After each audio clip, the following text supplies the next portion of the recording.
Bonjour à tous, j'espère que vous allez bien. On se retrouve aujourd'hui pour une nouvelle vidéo pour parler d'un célèbre film qui se nomme Jurassic Park 3. Voilà, donc vous êtes prêts, c'est parti juste après l'intro.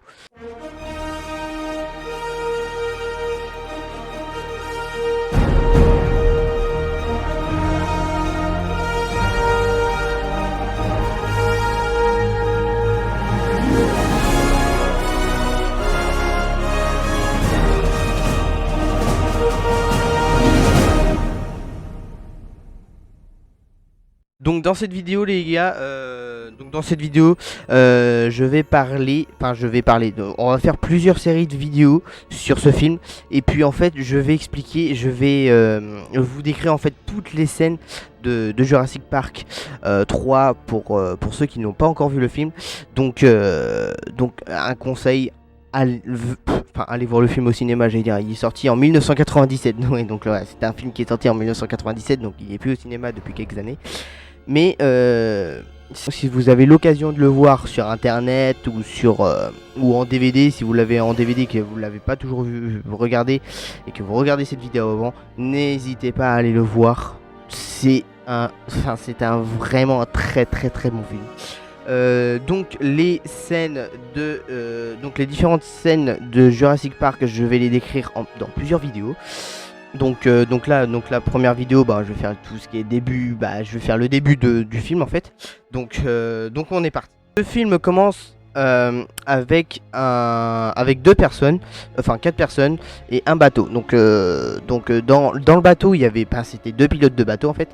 Et puis il y avait deux autres personnes, deux touristes en fait, qui étaient allés sur l'île de Isla Sorna, voilà, qui voulaient explorer un peu l'île d'Isla Sorna pour regarder un peu le paysage et tout ça. Donc ces deux personnes qui ont voulu faire le tour de l'île se nomment Eric et Ben. Ben c'est l'oncle de Eric et puis Eric, si je m'en souviens bien, avait 13 ans à cette époque-là. Je me rappelle plus, c'est quelque chose comme ça, je sais plus. Je sais plus exactement. Donc il était assez jeune encore. Et puis bah, il était parti avec son oncle explorer et faire le tour de l'île de Isla Sorna. L'île la plus dangereuse quand même des films Jurassic. Donc voilà, donc ils ont essayé, ils ont commencé à faire le tour de l'île tranquillement. Quand tout d'un coup, on ne voit plus le bateau car il y avait des nuages qui le cachaient. Ensuite, le bateau passait sous les nuages. Les pilotes se sont fait attaquer par des petits ptérosaures. Alors on ne sait pas c'est quoi comme ptérosaure parce que c'était caché par les nuages, donc on n'avait pas vu. Mais en tout cas, après que le bateau est sorti du nuage, on a vu des traces de griffes dans la voile qui est au-dessus du bateau, qui sert à protéger, qui sert à servir de toit en fait, de toiture. Donc on a vu les grosses traces de griffes sur la voile du coup. Moi la première fois que je l'ai vu, je me suis douté que c'était des ptérosaures, mais on ne sait pas lesquels exactement. Donc voilà. Donc après avoir griffé la toile la toile de la toiture et puis avoir bouffé les deux pilotes, le bateau continuait d'avancer et puis Eric disait on va se cracher, puis Ben du coup disait, l'oncle de Eric disait de se détacher absolument, sinon ça allait mal finir. Donc ils sont détachés, puis le bateau après s'est craché. Donc voilà, après Ben a dirigé le parachute. Oui, oui, ils ont voulu faire le tour de l'île, c'est vrai que je n'ai pas précisé, mais ils ont fait le tour de l'île en parachute. Donc ensuite Ben a contrôlé le parachute pour atterrir sur l'île. On passe niveau des fouilles, voilà, niveau de la paléontologie. Donc on va rejoindre Alan Grant. Donc Alan Grant qui est allé en gros chez son ami Ellie Sattler pour en parler justement pour parler de la paléontologie, parce que tous les deux étaient Ellie Sattler était paléontologue, mais Alan Grant était toujours paléontologue. Elle l'est toujours d'ailleurs, parce que dans Jurassic World Dominion il l'est toujours. Mais enfin, il était, mais du coup, il a arrêté. Voilà, donc il a arrêté ce métier. Donc, mince. Du coup, bah, il est allé voir Elise Sattler pour en parler, du coup, des Vélociraptors. Donc voilà, après cette petite soirée, le lendemain, oui, il est allé au. Il a fait un discours en gros sur la paléontologie dans une grande salle. Et puis bah du coup il a pris la parole et puis il y avait du public forcément. Puis du coup, il a parlé beaucoup de la paléontologie, des vélociraptors, enfin voilà, il a parlé de plein de dinosaures qui a existé dans le monde. Donc voilà, donc après avoir fait son discours, tout le monde a applaudi forcément. Et puis après, bah, il a demandé si tout le monde avait des questions. Bon, il y a eu beaucoup de monde qui avait des questions. Après, il fait est-ce que quelqu'un a des questions qui n'ont pas de rapport avec Jurassic Park? Parce que quand même, je sais pas si vous avez vu Jurassic Park quand même, mais le tout premier Jurassic Park. Mais à la fin du film, bah, il n'y avait plus de Jurassic, en fait, il y avait plus de parc. Tous les dinosaures étaient en liberté, donc c'était un peu la merde. Donc voilà, donc tous les dinosaures étaient en liberté. Et du coup, donc enfin voilà. Et puis du coup, ben voilà. Donc c'est pour ça c'est pour ça qu'il disait des questions qui n'ont pas de rapport avec Jurassic Park. Et, il devait en rester une vingtaine. Mais après il a demandé qu'il n'a pas de rapport avec, alors je sais plus quoi. Alors qu'il n'avait pas de rapport avec je sais plus quoi. Mais du coup, bah voilà. Et après, il restait plus que deux ou trois personnes. Donc voilà, à poser des questions. Et puis bah après avoir posé les questions, il répond aux questions. Alan Grant répond aux questions tranquillement, voilà. Donc après ce jour-là, Alan Grant dans la même journée s'est rendu dans le terrain des fouilles pour rejoindre son nouveau paléontologue qui est arrivé, son jeune paléontologue qui est arrivé il y a pas si longtemps, donc Billy. Billy qui est arrivé il n'y a pas très très longtemps. Il est parti le voir. Avant ça, bah, Billy était avant qu'Alan Grant arrive. Billy était avec il devait être avec sa femme, je pense. Et puis du coup, il expliquait à sa femme comment il faisait pour bien déterrer les dinosaures, bien enlever la terre autour de l'os et tout. Donc il a dit bah prends la brosse à dents et toi de la brosse à dents. Enfin voilà. Billy, je crois pas que je fasse ça très bien.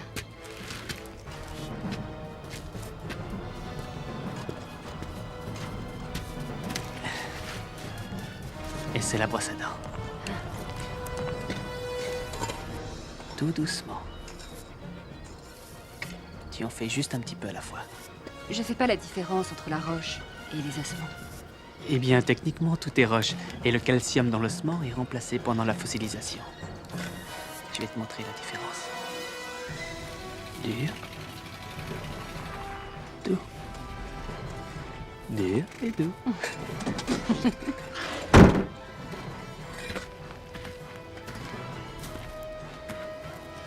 Professeur Grant. Monsieur Brennan.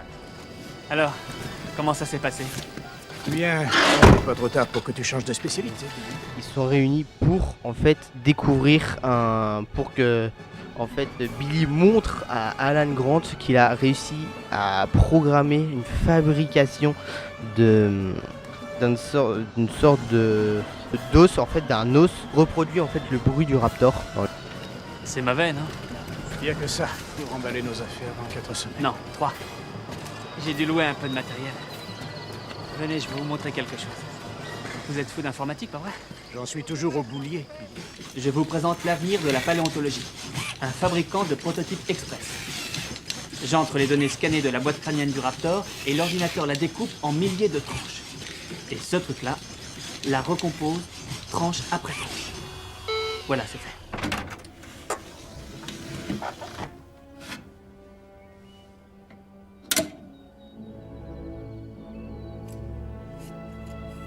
Je vous offre la chambre de résonance d'un vélociraptor.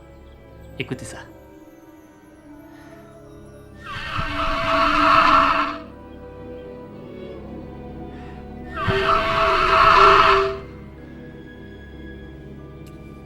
Wow. C'est brillant, Billy. C'est très fort. C'est triste de dire Il est un peu trop Donc tard. voilà. Professeur. Après, une personne est arrivée dans les lieux de fouille. Cette personne se nomme Paul Kirby. Paul Kirby, il a donné une carte à Alan Grant de l'entreprise Kirby. Et puis en fait, Paul Kirby mentait en fait, hein. Vous verrez bien dans la suite des épisodes que Paul Kirby a menti par rapport à l'entreprise Kirby. Et du coup il a donné cette carte entreprise Kirby et puis il a demandé à Alan Grant s'il avait un truc le soir même pour qu'il vienne au bar pour parler, pour lui parler d'un truc qui est plutôt important. Voilà. Donc voilà. Donc ensuite, Alan Grant n'était pas trop chaud, hein, mais du coup Billy a dit allez, on y va. Billy a dit on y va. Bon du coup Alan n'était pas si fier que ça, mais bon, il est comme y aller. Voilà. Donc ensuite, ils se sont rejoints au bar avec sa femme, avec la femme à Paul Kirby qui se nomme Amanda Kirby. Ensuite, du coup, ils ont demandé à boire forcément, voilà, logique. Et puis du coup, Paul Kirby a commencé à parler de survoler une île, pour l'anniversaire de mariage de Paul Kirby et Amanda Kirby. Donc Alan Grant s'est demandé c'est quelle île en fait, a demandé quelle est l'île qu'ils allaient survoler. Et puis du coup Paul Kirby répond l'île de Isla Sorna qu'on va survoler. Et puis du coup Alan Grant dit vous avez peut-être le droit, mais vous n'avez pas le droit de voler bas. Vous n'avez pas l'autorisation de voler bas, c'est pas possible de voler trop bas sur cette île parce qu'elle est très très très dangereuse. Et puis du coup Paul Kirby fait mais si justement on a l'autorisation de voler bas. C'est Amanda Kirby qui dit ça plutôt. Donc du coup ils ont dit ça, et donc après ils ont dit que du coup c'était pour leur anniversaire de mariage. Et donc du coup après Paul Kirby disait à Alan Grant, on a besoin de vous pour survoler l'île. En fait comme guide en fait. Ils avaient besoin d'un guide. Donc du coup Alan Grant n'était pas trop chaud, puis Alors, je pourrais écrire toutes sortes de chiffres sur ce chèque, professeur Grant. Dites-moi, combien ça va coûter? du coup il accepte de survoler l'île de Isla Sorna avec eux. Donc voilà. Ensuite le départ arrive quand même. Donc ils commencent à voler, ils volent, donc ils arrivent au niveau de l'île Isla Sorna. Ils commencent à voir un peu de dinosaures. Bon et bien les gars, ça sera tout pour cette première vidéo Jurassic Park 3, pour cette première partie du film. J'espère que ça vous aura plu. Deuxième partie dans peu de temps, je sais pas encore. Je vais voir quand est-ce que je vais la tourner et quand est-ce que je vais la poster la deuxième partie. Déjà, on va voir quand est-ce que je vais poster déjà cette première partie. Mais en tout cas les gars, j'espère que ça vous aura plu. N'hésitez pas à mettre le petit pouce bleu, abonnez-vous, commentez. Et puis moi, je vous dis à la prochaine pour les prochaines vidéos, prochain live. Ciao tout le monde.